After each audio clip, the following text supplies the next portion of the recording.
Il a dit au chat, le chat est parti. Qu'est-ce qui a fait la différence?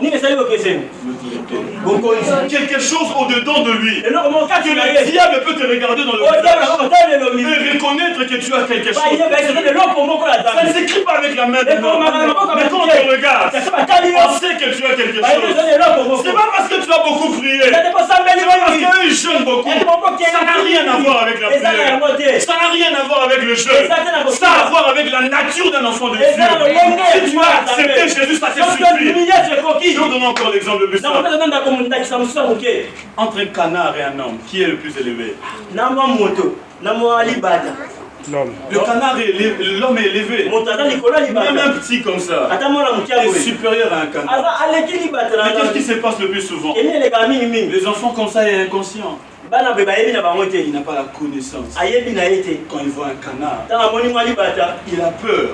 Mais en réalité, le canard aussi a peur. Il passe le plus souvent devant le démon. Il regarde ton attitude. Il voit que toi tu as peur. Ainsi, et ils avaient peur. Parce que toi tu as peur. Tu leur donnes le pouvoir. Parce que le diable travaille avec la peur. Le diable ne peut jamais t'attaquer jusqu'à ce qu'il te fasse peur. Rappelez-vous de l'histoire de Goliath. Pendant 40 jours, il n'arrivait pas à attaquer Israël. Il faisait que parler. Pourquoi? Pour s'aimer la peur. S'aimer la peur. Mais je suis venu dire à quelqu'un, tu as au-dedans de toi, il y a quelque chose. Au-dedans de toi, il y a un pouvoir. Le plus grand problème, c'est que tu n'as pas appris à l'exercer. Tu n'as pas appris à l'exercer. On ne t'a pas dit que tu étais supérieur.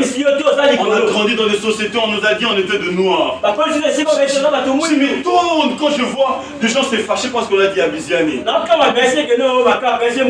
Je ne le suis pas.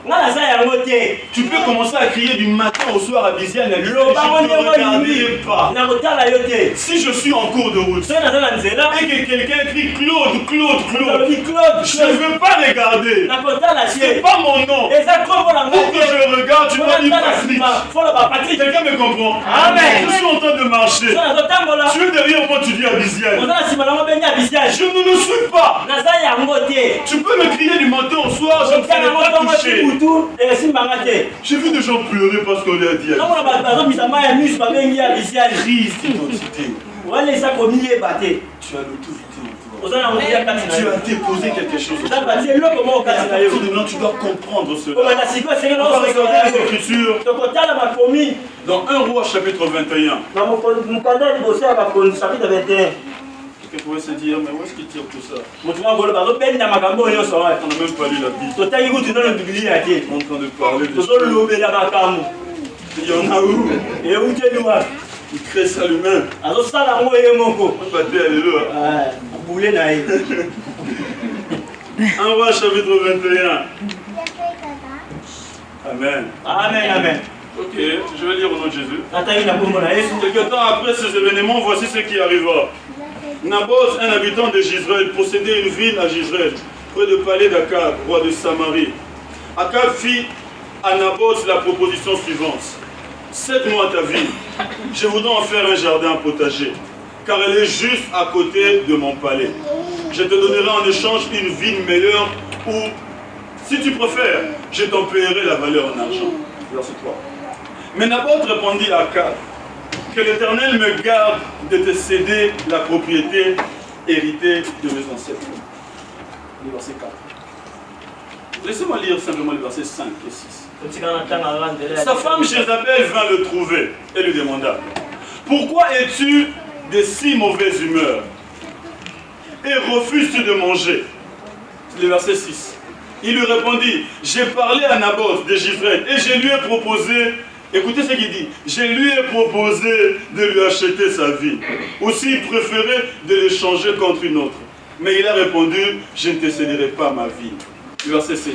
Alors sa femme Jézabel lui dit, c'est ça la base de notre prédication. Alors sa femme Jézabel lui dit, est-ce toi qui exerces la royauté sur Israël? Alors lève-toi, mange, réjouis-toi. La ville de Naboth de Jezreel, je vais te la donner. Amen. Amen. Par là. Il y avait un roi qui s'appelait Akab. Il avait une femme qui s'appelait Jézabel. Un jour, il y avait un champ à côté de sa maison. Et il voulait ce champ-là. Mais le champ à côté de sa maison appartenait à une autre personne.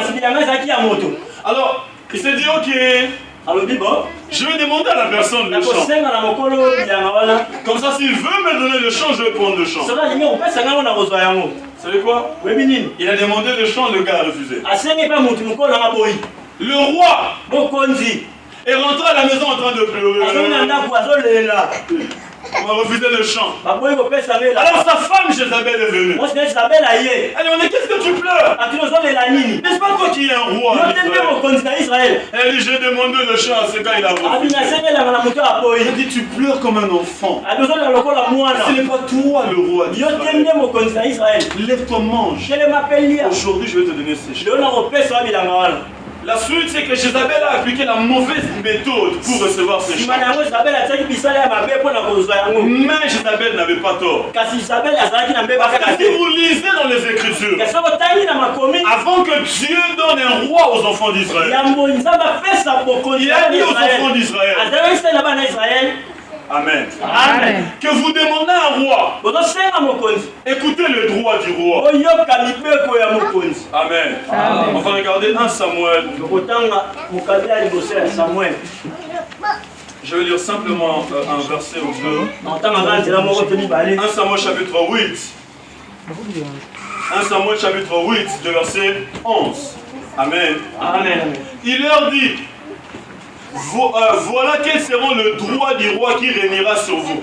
Il prendra vos fils pour en faire ses soldats, les affectera au service de ses chars et de guerre et de ses chevaux, et ils auront à courir devant son char personnel. Il choisira certains parmi eux pour en faire des officiers, commandants et de milliers et de 50, Il en prendra d'autres pour labourer ses champs et récolter ses moissons, ou pour fabriquer ses armes et l'équipement de ses chars. Il prendra vos filles comme parfumeuses, cuisinières et boulangères. Le verset 14, est-ce qu'on peut lire ça ensemble? 1, 2, 3.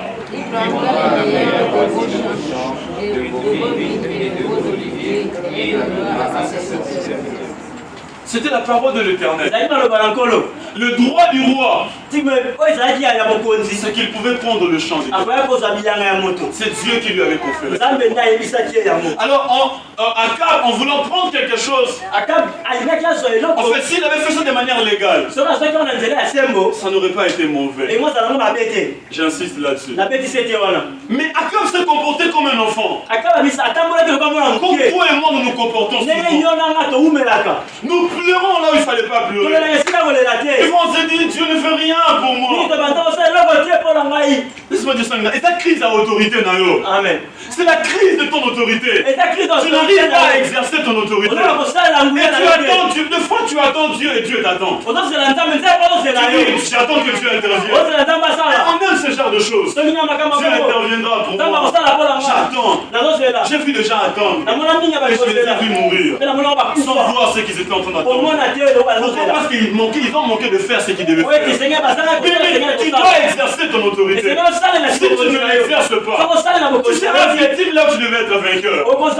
Akab était un roi, mais on domine sur lui par son sujet. Les démons sont des sujets. Dieu t'a donné le pouvoir sur eux. Mais combien de fois on peut te coincer la nuit et tu te réveilles, tu as peur. Il y a des gens ici, tu ne peux pas dormir à la maison quand il fait sombre. Et pourtant tu te dis chrétien. Des fois je me demande, est-ce que tu es chrétien ou chrétien? Parce que la différence entre chrétien et chrétien, c'est moi. Amen. Amen. Alléluia. Amen. Un chrétien, c'est quelqu'un qui a de l'autorité en lui. Et l'objectif de cette prédication, c'est de te rendre conscient de ça. Ça, c'est la première des choses que nous sommes venus apprendre. C'est que c'est lui qui a l'autorité. Il doit être conscient de son autorité. La première des choses que je suis venu vous dire aujourd'hui, c'est que la plupart de fois, les méchants sont plus conscients de leur autorité que le chrétien. Amen. Amen. Quand on était jeunes, je Quand vous avez dit bilingue, pense que la plupart de nous, on est de cette génération-là. il y avait Il y avait le camo. Vous connaissez ça, hein? Moi, les titi. On te dit que non, toi tu as ça, si tu t'es pas, si tu tapes quelqu'un de cette manière, quelque chose comme ça. On connaît ça, non? Amen. En fait, quand on te fait ça, quand tu sors dehors, tu as de l'assurance. En fait, tu pars même provoquer les gens. Je vais te corriger. Tu n'as jamais essayé ça. Tu es conscient de quelque chose qui est entré. Les chrétiens ne sont pas conscients de ça. Les magiciens sont plus conscients. Regarde le magicien quand il parle. Je regarde souvent les tigres quand il parle. Il est sûr de lui-même plus que le pasteur. Yo!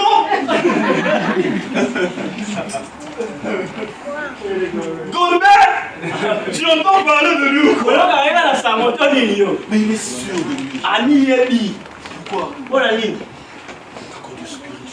La plupart des fois, les méchants sont plus conscients de l'autorité. Tu verras même des hommes de Dieu hésitants. Hésitants sur la foi. Hésitants sur la guérison. Ton enfant est malade, tu as peur de l'imposer le mal. Va chez le magicien. Quelqu'un, tu auras l'argent. Peut-être il parle par chance. Comme ça, tu auras l'argent. Et puis quelqu'un sort. Mais les enfants de Dieu sont hésitants. Pas conscients de l'autorité. On te dit on va te manger. Et puis tu dors avec la Bible à côté. Tu n'es pas conscient de ton autorité. Mais s'il y a une chose dont tu dois travailler avec toi. J'étais en train de lire un livre. Un homme de Dieu qui est encore en vie. Mais il est très âgé. Il était dans la maison, dans sa chambre en train de dormir. Il écoutait des bruits dans son salon.